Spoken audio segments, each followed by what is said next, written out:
大概到多少以上战力就可以成为一个优良的钉子户呢？大约4亿200万士兵，可以抵抗70%的陨石。想借由这一场圣剑，来跟大家简单复习一下圣剑的一些基本观念，让大家可以好好应付最近到来的圣剑联赛。可以看到我启用了很多 buff， 只有遗迹拿到的 20% buff 我会启用，其他我都是自己花2000钻石开10% buff， 这样可以很大幅度的增加游戏体验。万一被大佬攻击，抵抗能力也会好一些。游戏初期，大家记得先来看一下对手，脑海中稍微记住一下强者的 ID。如果被陨石攻击，才知道该闪还是该接。稍微积极一点的进攻方式是，游戏一开始就直接进攻敌方前面的圣所。第一是因为圣所的分数比较高，第二是这样子可以吃掉很多敌方的援军。不过千万要注意自己是不是有这个能力。我自己来做的时候，其实也很担心被敌方陨石偷家，一定要仔细观察自己的周遭，还有认清自己与敌方的实力差距。如果双方实力差距过大，就不应该这么做，不然家里就会随时起火。如果被敌方集结攻击，这时候集结攻击的发起人家里等同于没有主力英雄在防守，可以考虑直接进攻集结发起人的家里。但是我实力不足，所以我没这么做。如果观众这边有其他的队友可以代替你来进攻对手的家里，侦查的战报请不要忘记分享给他们。成功防守之后，请队友尽快补兵，不然建筑物中步兵很少，很容易被敌方单人撞下来。有时候敌方的大佬会躲在建筑物里面，所以建筑物上的头像不会显示。攻击建筑物之前一定要做好侦查，偶尔也可以看一下上面的单人攻击，会意外的发现队友正在被敌方攻击城镇。螳螂捕蝉，黄雀在后，就是说趁敌方在发动攻击的时候，我们也派兵去攻击他家。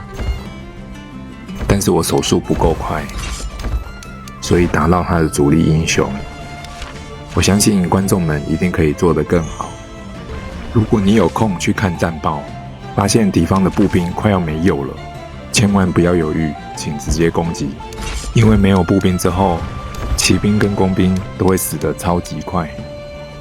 然后尽量挑敌方主力不在家的时候攻击他，战损比都会非常漂亮。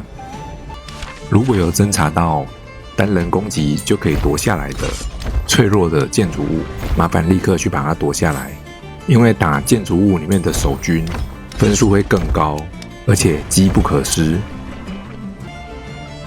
如果你有尝试去攻击敌方城镇，打第一下就发现它减少了1/4，那绝对要赶快攻击第二下。1/4的伤害几乎都是步兵在承受，再打第二下一定就没有步兵了，你就有机会享受到一次歼灭大量敌军的丰硕战果。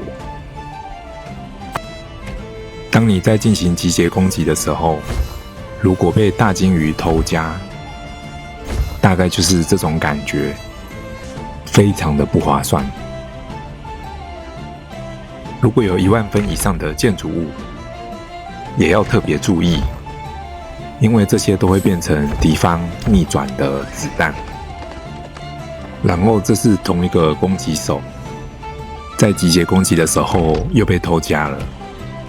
一样的戏码总是不断上演，但是我们尽量不要重蹈覆辙，不然最后你就只能落得从安全区发起集结的悲惨下场。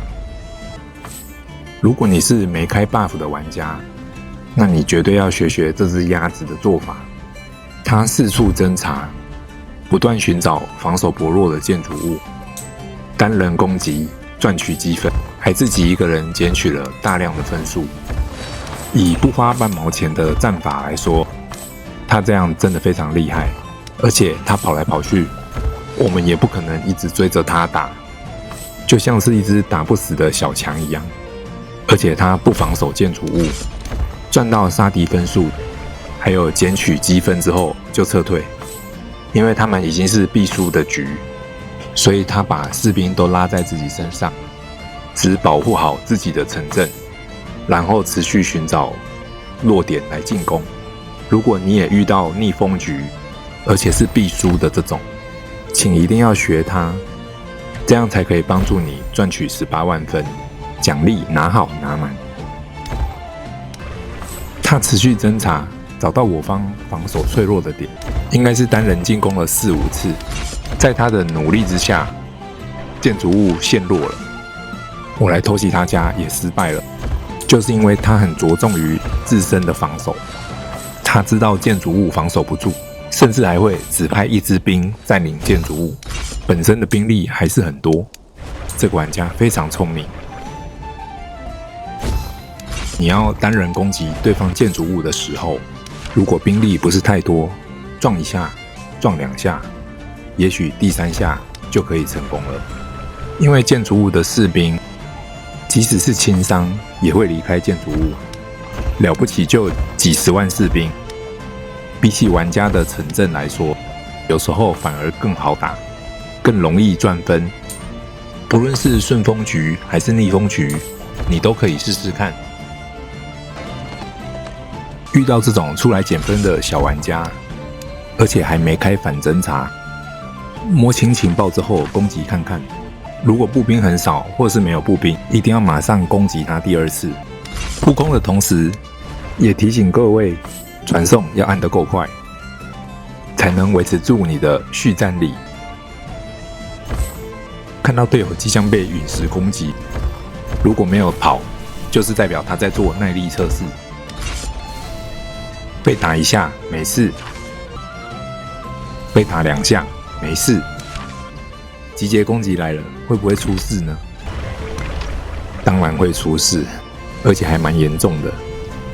跟大家提醒一下，在圣剑，士兵受伤是不会有分数的，所以面对大鲸鱼的集结，还是要尊重一下，可以躲就躲，除非你也是个调皮的孩子，想要做一下极限测试。我虽然调皮，但是我警觉性很高。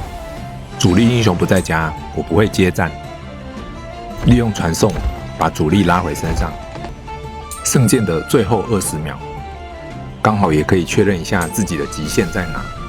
看起来大约2000%的大佬，一下可以打掉我1/3的士兵，第2下可能会被打穿。